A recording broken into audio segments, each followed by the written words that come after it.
For the last few years, I've had this sense that everything I learned as a kid about how America's government works is completely wrong. But I had no idea how bad things actually were until I saw this one graph. Researchers at Princeton University looked at more than 20 years worth of data to answer a pretty simple question. Does the government represent the people? Now, this is what they found. This axis here represents public support for any given idea. On the left, at 0%, are ideas that not a single American wants. On the right, at 100%, are ideas that everyone supports. This axis represents the likelihood of Congress passing a law that reflects any of these ideas, from a 0 to a 100% chance. On this graph, an ideal republic would look like this. If 50% of the public supports an idea, there's a 50% chance of it becoming law.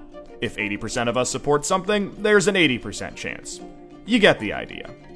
Now, most Americans would probably agree that, with a few exceptions, we should be as close to this ideal as possible. Unfortunately, the way America actually works doesn't even come close.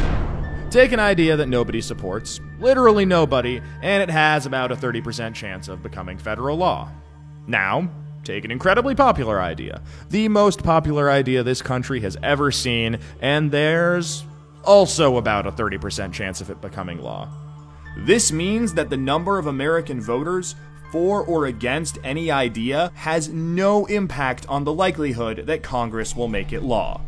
Put another way, and I'm just going to quote the Princeton study directly here, the preferences of the average American appear to have only a minuscule, near zero, statistically non-significant impact upon public policy. So if you've ever felt like your opinion doesn't matter and that the government doesn't really care what you think, well, you're right. But there's a catch. This flat line only accounts for the bottom 90% of income earners in America. Economic elites, business interests, people who can afford lobbyists, they get their own line. Look at how much closer their line is to the ideal. When they want something, the government is much more likely to do it. And when they don't, they have the power to completely block it from happening, no matter how much the rest of the country supports it. They get what they want, and guess who ends up paying for it? We pay for it with the most expensive healthcare in the world. We pay for it with a tax code that's a complete mess. We pay for it with internet that's slower and more expensive, with wasteful spending, a floundering education system, a catastrophic drug war, and 1 in 5 American children born into poverty. Almost every major issue we face as a nation can be traced back to this graph. How does this happen? Well, just follow the money. Right now, it's perfectly legal to buy political influence in America. Here's how it works. Let's say a big bank wants a law that would force taxpayers to bail them out again if they repeat the exact same reckless behavior that crashed the global economy in 2008. Not exactly the most popular idea with the public, and Congress knows that. That should be the end of it. But that's where the money comes in. It's perfectly legal for our bank to hire a team of lobbyists, whose entire job is to make sure that the government gives the bank what it wants. Then, those lobbyists can track down members of Congress who regulate banks and help raise a ton of money for their re-election campaigns. It's perfectly legal for those lobbyists to offer those same politicians million-dollar jobs at their lobbying firm. Then, those lobbyists can literally write the language of this new bailout law themselves and hand it off to the politician they just buttered up with campaign money and lucrative job offers. And it's perfectly legal for those politicians to take the lobbyist-written language and sneak it through Congress at the last second. So now you've got a law that greatly benefits the banks, and the whole process can start over.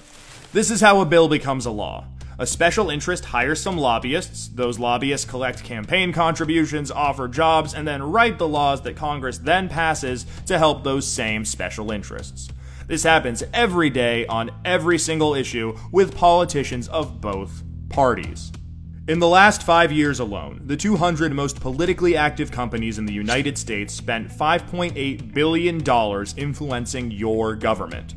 Those same companies got $4.4 trillion in taxpayer support. And that's trillion, with a T.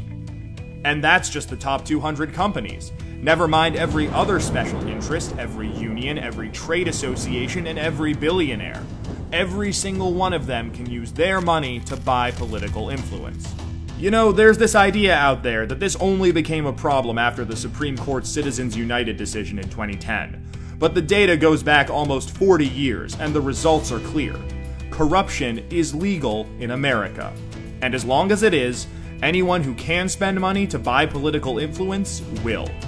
The solution here isn't rocket science. Make corruption illegal. We already know Congress won't do it. I mean, one look at this chart will tell you that. What we need is a plan that lets us go around Congress and do what the American people do best. Fix this mess ourselves. Well, good news. We have that plan and it's already working. Now that we've got the problem covered, let us show you how to be part of the solution.